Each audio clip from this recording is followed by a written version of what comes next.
This is all about decentralized finance, and to make it easy for layman's terms, because this is solving a problem I've had for quite a while now. I have a 3% weighting in Bitcoin and Ethereum, and it's sitting there doing nothing. It's very volatile in price. You've seen that over the last few months.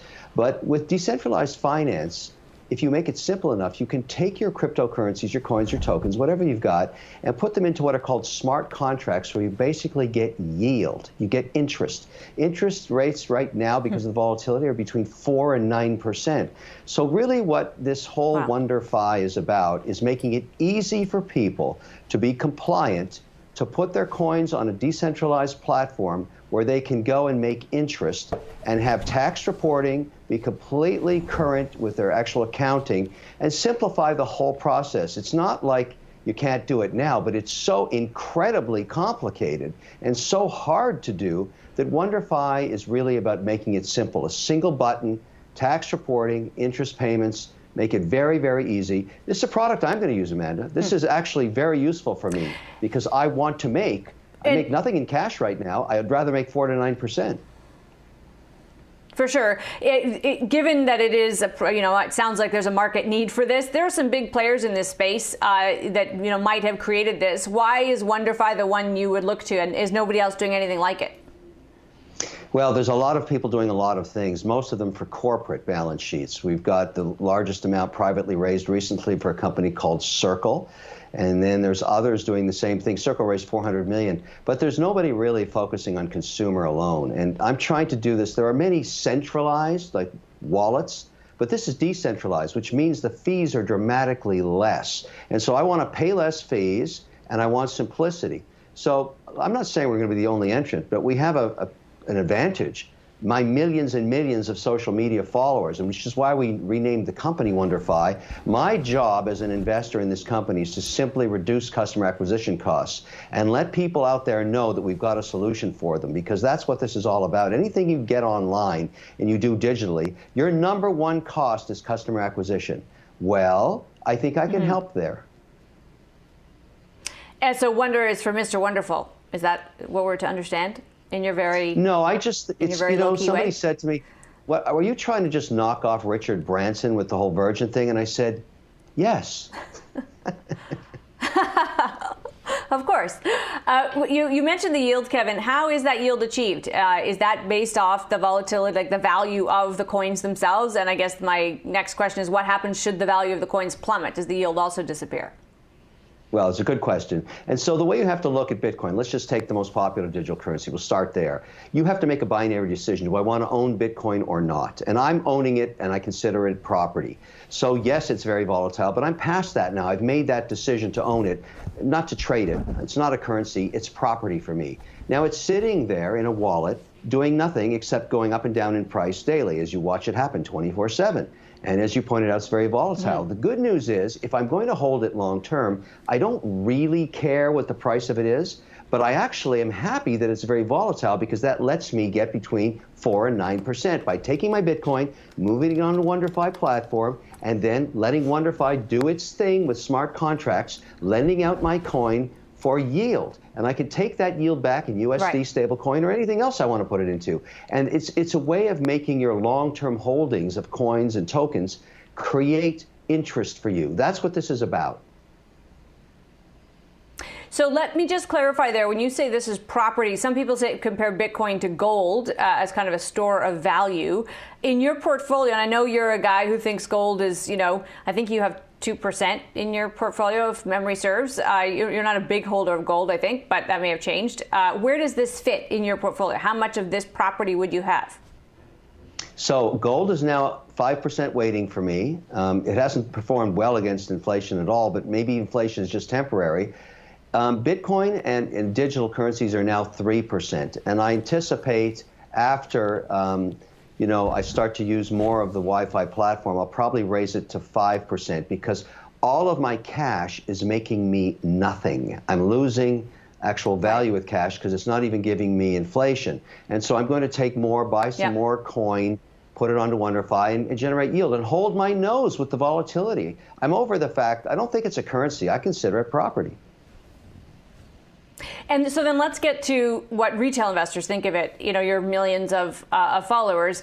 Do you worry that some of them are buying it thinking it's something it's not, and thinking it's more reliable than it's not? And are you going to help stabilize it, this product? Because once Bitcoin is, of course, being leveraged for loans, maybe it creates inherent stability. I don't know. But do you worry that retail investors are actually, some of them in over their heads on this? I'm actually amazed at how smart retail investors are these days. They're the new sheriff in town. If you look what's going on with these meme stocks, they're highly sophisticated in doing short squeezes and creating tremendous value for themselves, whether you like it or not. I think my job really as an advocate for cryptocurrencies is to explain how they work, at least from my point of view. Everybody has a different opinion, that's for sure. I personally like this vehicle because of its simplicity and its compliance, and for me, which is most important, the tax reporting.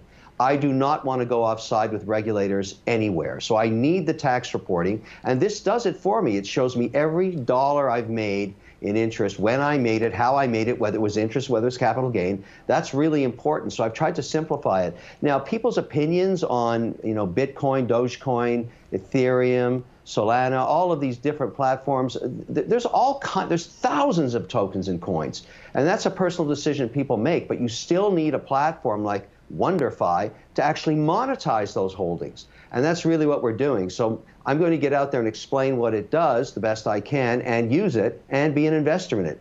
I like to eat my own cooking. You know that, Amanda. If I'm going to invest in something, I want to use it. Yeah. And you're never afraid to talk it up, too, which is what we love about you. One of the things, of course, that Amanda, will drive... let's be clear. This is shameless promotion. Shameless promotion. Absolutely. No, we know this. But one of the things that is driving interest in things like Bitcoin, in some cases to a really zealous degree, is this feeling that central banks are printing too much money. The U.S. dollar will be rendered worthless. What's your current view of the Fed, of what's happening with low rates being kept low this long and inflation kind of creeping up? Are they getting it right? Are you worried about it? I think a lot of these programs have extended too long. I would argue there's a good evidence today of how this has manifested itself in a negative way. There's so many people in North America right now. There's a demand for almost 10 million jobs, and there's 7 million unemployed people, but most of them will not get off the sofa if they're being paid by the government to stay at home. And these checks stop in some jurisdictions in September, and maybe then we can get this rebalancing going. But this program has extended too long. The economy is very, very healthy. And I know Canada's behind the United States by probably 6 months or whatever it is, but at some point they're going to experience the same thing. We have to stop sending money to everybody for free because yes, it's inflationary, but B, it doesn't let the economy kick back in. The economy wants to hire people, but everybody's sitting on their duff, doing nothing, getting a check from the government, in some cases more than they were making before the pandemic. Do you worry about the market's valuation in general at this stage? I mean, we do have reopening happening. People will get back to work at some point. Government fiscal stimulus will be withdrawn. Are markets overvalued on the equity side? No. You've watched countless times over the last 4 months where earnings estimates for the S&P 500 have been adjusted upward, name by name in the S&P 500 by analysts. And then when they print, they beat the upgraded earnings. Sometimes they've been upgraded twice, and they beat that print. Over 80% in the last quarter beat their number. I think Q4, now I'm not sure Canada is going to enjoy this the same way the U.S. is because they're so far behind on inoculations and vaccinations. But in the U.S., I think, there's probably a good reason Canadians should own some S&P. We're going to have GDP growth in Q4 of somewhere between 7 and 9%. Unprecedented since the 1950s. And that's because the economy here has more or less opened up and we're past 50% people with both shots. And other countries are trying to get in that same situation. Even Europe today, they're doing a lot of stimulus over there as well. And I put some money to work there because I think they're going to be recovering quickly as well. We really, unfortunately for Canada, we really dropped the ball on the vaccination aspect, and we are so far behind there. We've got to catch up. I mean, this is really a problem for opening up the economy. As far as I understand it, you can tell me, it's still closed. There's still the internment camps and all that stuff. When people want to go up there to do business, they have to go to jail for 3 days. I think that's crazy. Just for the record, we are now ahead of the U.S. in vaccinations. We are definitely winning that race, and we will shortly be ahead on Amanda, second doses as well. How can you tell me the camps winning will be that open. race? Wait a second. How can you tell me you're winning the race when Canadian citizens go to prison when they try to go back to their country? That's not winning any races. I'm sorry.